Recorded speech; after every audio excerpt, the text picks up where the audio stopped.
guys, it's me, Nita, from Nita's World. I'm the host, and this is the amazing...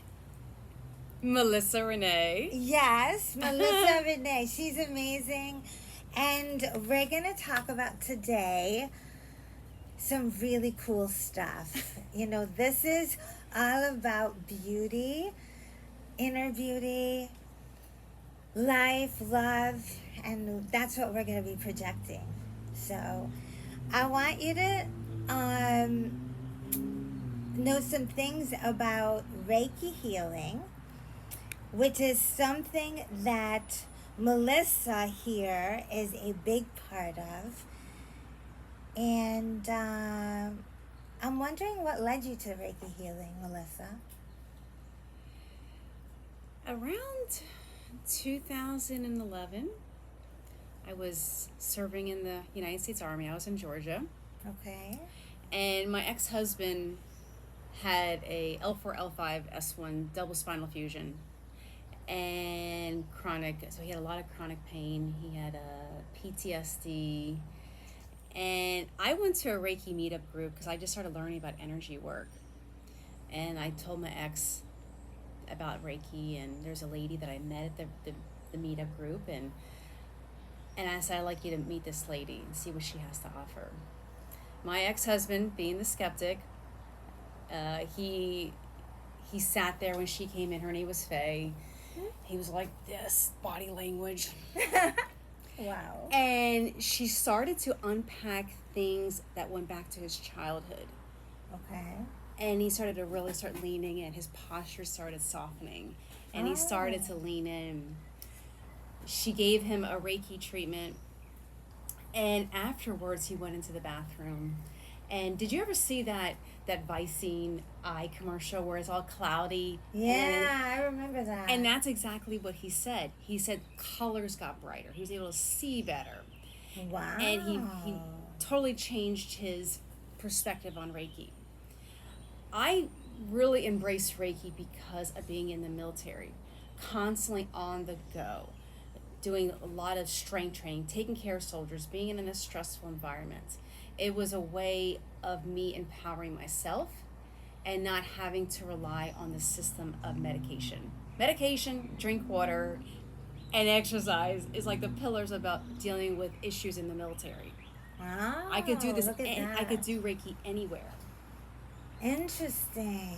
So that led and began the journey. Like, wow, this is really, really cool stuff. Wow. I think that's so interesting to hear that about your history and your where it all began, and I love that. Wow. You guys, Melissa is so talented. I'm so excited to share all this with you. I'm wondering, like, for someone, like maybe one of our listeners who has never heard of Reiki healing, how would you explain it in simple terms so they would get a vibe as to how it all like works? What is that? What do you know? Yes. I want to first say what it's not. Reiki is not an occult. It's not a religion. And frankly, you don't even have to believe in it. You can say, I don't believe in this, but I want to try it. Perfectly okay. And typically, what happens in a session, in the very basic language, is the practitioner is in a meditative space. Oh. And what they do through their training is bringing in this universal life energy, things that we can't see, into the practitioner, through them, and out their hands. The practitioner is not doing any soft tissue manipulation. It's not a massage. Just Reiki alone is not a massage, I should say. And it's very soothing. Okay. It's very gentle. It's a beautiful nervous system reset. And the practitioner just lays their hands. It can be away, or it can be right on. I think with you, I was touching your body. Oh, that's cool, because I had it done, you guys. Maybe I said that too early. But it may feel like heat, it may feel like cool, but it should be very gentle. It should feel very nurturing, and people usually feel very refreshed afterwards. It usually lasts about an hour. Okay. Oh, that's so cool. Yeah, I had it done, and we'll have to chit chat about that. Yes, I love to hear your experience, because what I think and you think are very different. And the beautiful thing about Reiki, I could give you Reiki again, like say today, for example, and the experience will be completely different, because I'm different and you're different. And what your body needs right here, right now, may not be the same as what it needed last time. Yeah. So it's not always exactly the same experience. Mm-hmm. Okay, I'm gonna have to try it again then, because I need to fix myself up to be 100, 100%. Do you have to believe in Reiki for it to work? Like, for example, like, does the other person, let's say you're doing Reiki healing on somebody, do they have to believe in it for it to work? Or how does that work? Absolutely no. Actually, I like skeptics. Love working on skeptics, because usually if you have somebody that's very skeptical, usually when they have the experience and they feel it, they know it works, then they're completely sold on it. So I would even welcome skeptics, people who challenge it. Or what you think about it, it doesn't matter. Oh my God. It doesn't matter. Wow, that's so cool. I didn't know, like, for myself, I didn't really know. I was just more open to it, I think. And I was like, I'm kind of a free spirit in a way. So I kind of was like not afraid, and I was really open. So I must have received it really well. That's how I felt, But okay, on to the next question. Let's see. I'm wondering, I know you talked about stress earlier, but can it help with anxiety as well? Because so many people have anxiety out there and they're on Xanax. Yes. Sorry. That's true. Yes. Especially when we have everything going on in the world. Yes, there's a lot of stress in the world, and there's a lot going on in the whole universe, and it's all about healing yourself. It's all beginning with yourself, so that's what I feel, and I'm not sure if I'm correct, but I feel like, it all begins with yourself. It takes one person, in this world, somewhere in this world, one person here, there, everywhere. It starts from that one person, and then it goes from that one person to the next, and it just spreads. And yes, we'll have healing all over and love all over if we just start with ourselves. So I don't know what I'm getting into, but it's all about love right now and healing. Yes. To answer your question, our body is very, very intelligent.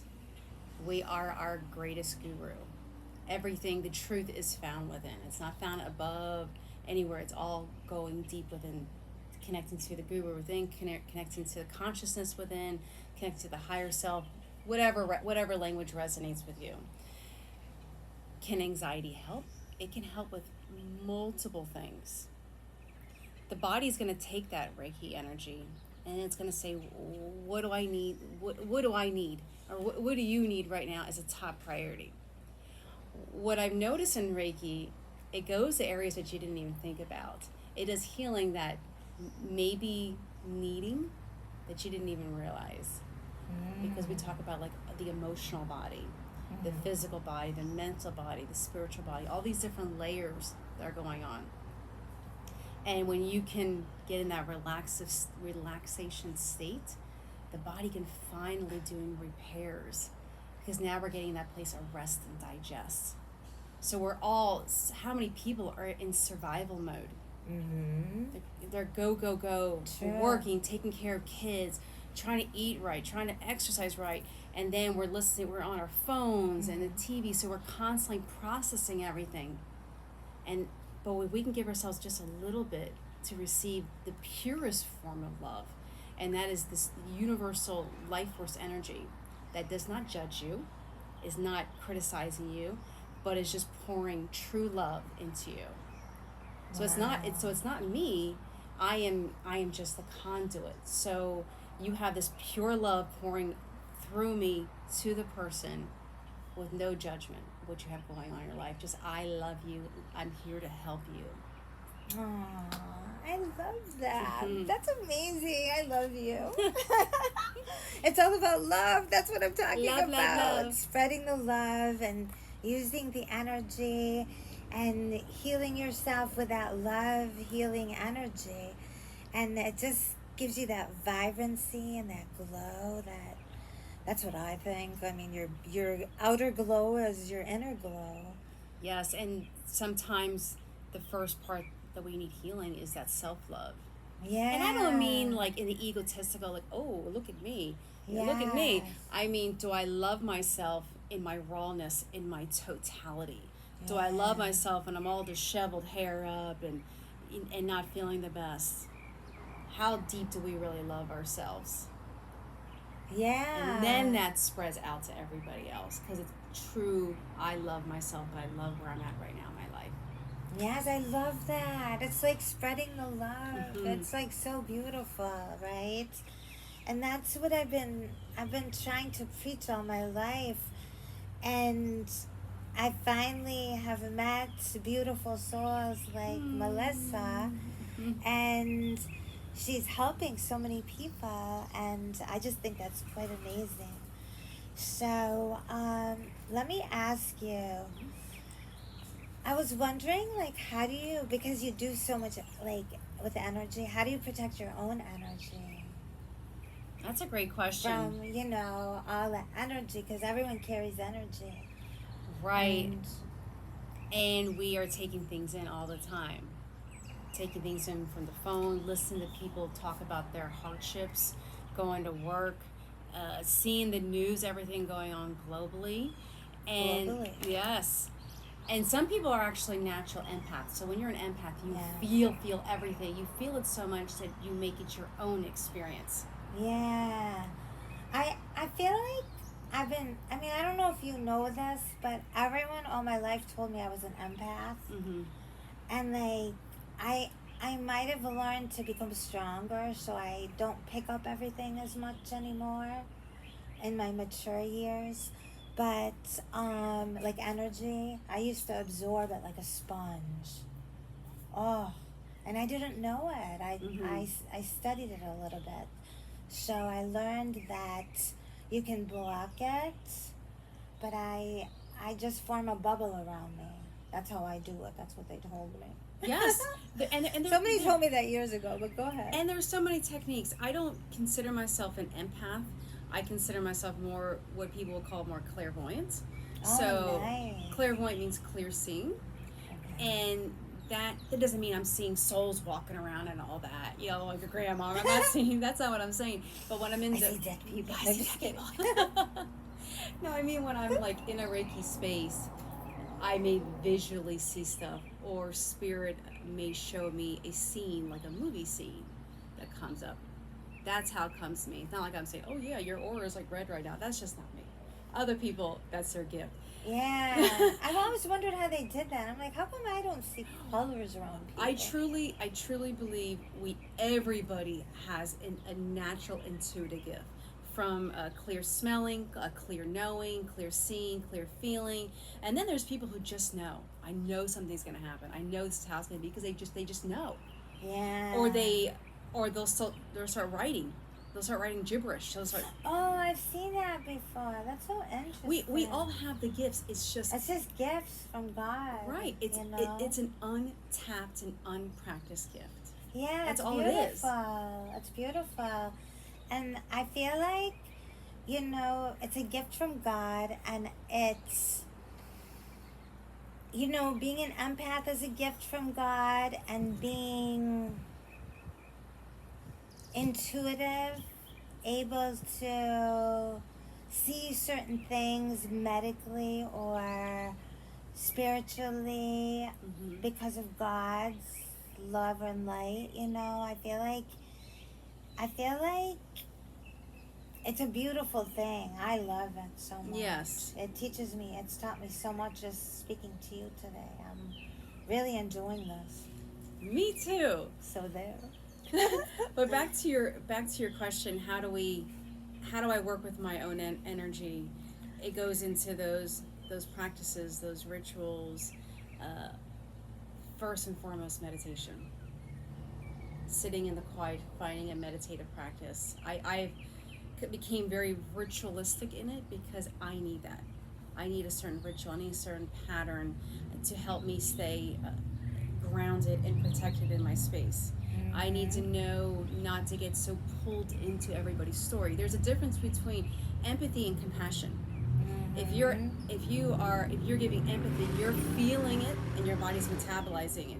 If you have compassion, I'm here to support you. I love you, but not getting pulled in and your body metabolizing it. Yeah, I understand. So having those boundaries, knowing how to turn the TV off, knowing how to take care of your body. Your body's a temple. Are we abusing our body? Are we keeping it at a beautiful vibration? Or are we poisoning it? Are we suppressing it? Are we compartmentalizing, shoving stuff in? Yeah. So this is all aspects of protecting your energy. Wow, that's so interesting. You're like you're a genius. Oh no, I'm just. I have to tell you, I feel like you're so intelligent and knowledgeable about this, like a genius. Like everybody, I have a lot of work to do on myself, and what I've noticed is relationships, our friends, our intimate connections, they are all mirrors. And even when I give Reiki, and what I mean by mirror is they're constantly showing what I need to work on myself. What are they reflecting back to me? Like, oh shoot, this is something I have not processed yet. Okay, thank you for showing me that. It's funny to see your reflection of who you are. Yes. And I actually do that. I become whoever I'm with. I'll be like, in an argument with somebody, okay, I see now what I have not worked on, and I need to. We are all just reflections. Yeah, we're a reflection. It's amazing. I just pray and hope that I reflect and receive amazing. Like, I'm trying to change so much for the better, spiritually and so many ways that I want to attract the same, like reflect what I'm trying to do, which I feel that way now. It's pretty amazing. So you know your stuff. Let's see. So let me ask you, I know you shared your story of when, and how you got started, but did you ever wake up one morning years ago and say, gosh, I feel like I have a gift, or how did that happen? Like, did it happen before you did Reiki, or after you did Reiki, or when you were younger, or... I think things in our life come in waves, or like layers of an onion. I deployed to Iraq and Afghanistan. 2004 to 2005, I was in Afghanistan. And that's where I really got exposed to Reiki. Oh. Okay. Not Reiki. Yeah. Let me take it like energy. Okay. And I was learning Taekwondo by a Korean lieutenant. And he taught us, before we even practiced Taekwondo, we had to meditate for 15 minutes. Rubbing our hands like this, shaking it off, and sitting here like this, and just doing deep breathing in the very deep of the belly. They call it the Dantian. Oh, and wow. The more you got into this meditative space, it almost felt like the same side of a magnet. And it got wider and wider and wider, this full energy. So that's where I really started feeling energy. Okay. And then I went to Iraq, and I got more into like Kundalini yoga, more into the end, working with the Kundalini energy. So I had these experiences in life where God, Spirit said, this is an opportunity for you. Either you're going to be in the survival mode. Am I going to get home? Am I going to get home okay to see my family? Am I going to survive this? Or am I going to really work on this space, work on myself, work on my meditation? And that really started exposing me to all these other practices, realizing we can only see 1% of the light spectrum. 99% we can't see. Oh, interesting. How can we not be open to the possibilities or what else is out there? So these things just started coming into my life, and these opportunities to learn more, knowing that there was more. It didn't all happen all at once. I wasn't, some people will say, oh, I was a kid and I received messages from spirit and blah, blah, blah. That wasn't me. I just had these things come in waves as opportunities. And the thing with God is he, she, it, whatever pronoun you use for God, will say, this is an opportunity for you, but you have free will to either go down this path or say, no, I love you no matter what. Exactly. You have a choice. This is something that you may want to explore. Yeah, it's beautiful. I think it's a beautiful thing. I love it. I'm a fan. Coming from Nita's world, I feel like everybody should try it. You know, I think it's a wonderful experience, and Yeah. I'm amazed that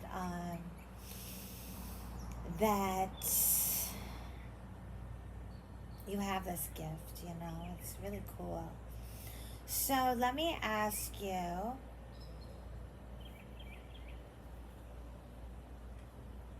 Have you ever had a client experience a dramatic shift after maybe just one experience? Two scenarios I'll bring up. I have to go back to my ex-husband because he was the biggest skeptic. He thought it was pseudoscience, it was some magical thing that people talked about. But seeing him shift in 1 hour, now did all his pain go away? No. But sometimes just saying, okay, maybe there's something to this. Maybe I should explore this. Like you said, that creates an openness. I am now opening myself to heal myself and starting that journey. And he did make shifts down the road. Nice. But again, it's free will. What do you want to do with that? Yeah. The mental game shifted with him. He started believing that there was more in there, and he became such a believer that he ended up becoming a Reiki master with me. Wow. Oh my And God. And this guy was, like I said, this guy was a skeptic. Wow, that's crazy amazing. Yes. I love I that. also had a friend that had an old shoulder injury. I think she played rugby or something like that. And there's a technique in Reiki that I can do to ask to do a specific work.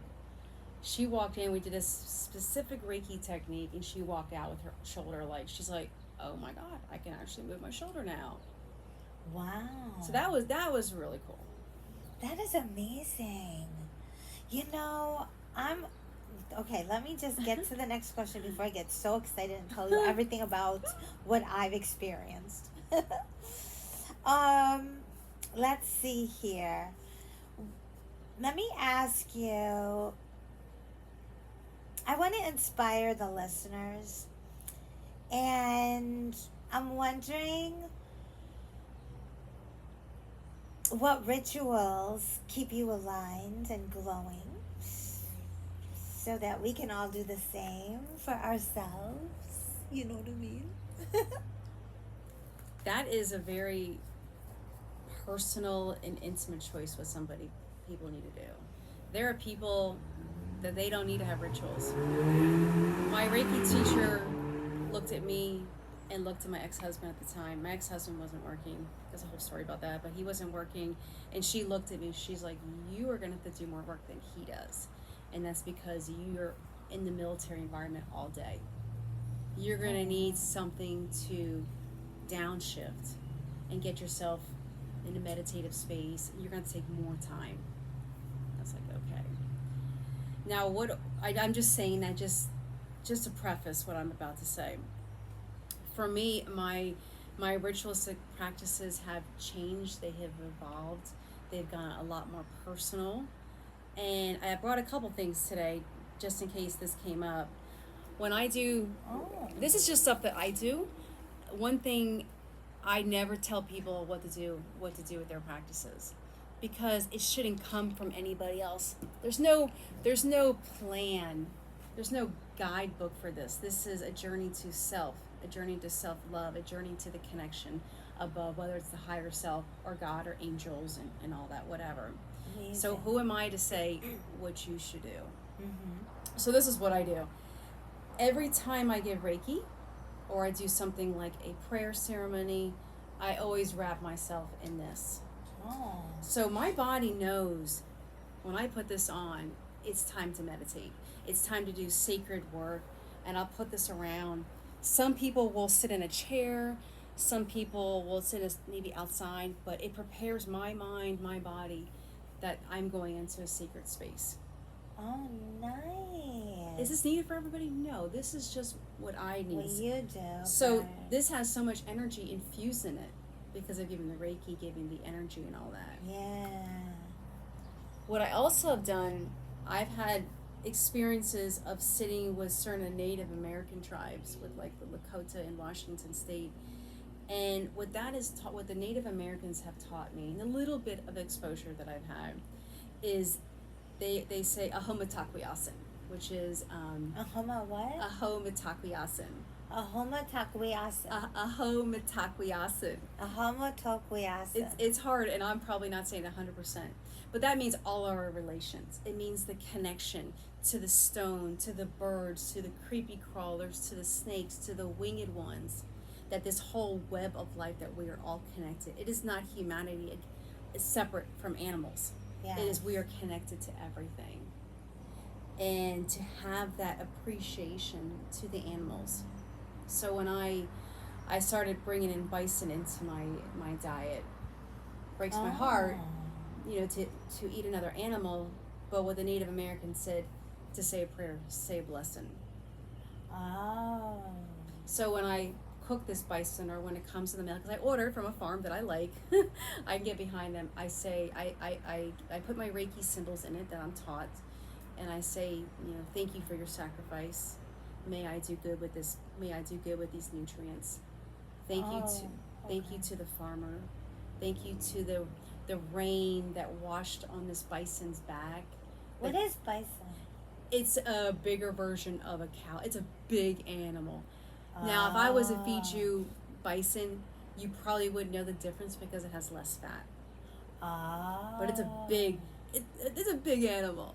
Wow. But I'm amazed. So I just say thank you. About this. Thank you to these nutrients. May I take whatever's needed and just release the rest. So that gratitude practice really has helped me. And I got this at a Native American powwow. They have a lot of Native American drummers, and they have their vendors are up. But this, I believe, is made from deer skin. I think this is deer, and there's corn in here, and this comes from an animal as well.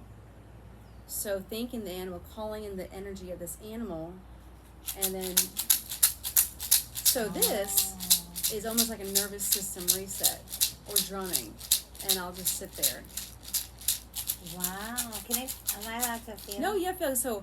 It's not like it's a piece of plastic. This is an animal that has blessed me with its sacrifice to bring in its energy, connect to its spirit, because bisons are very grounding. I'm sure deer are very grounding too.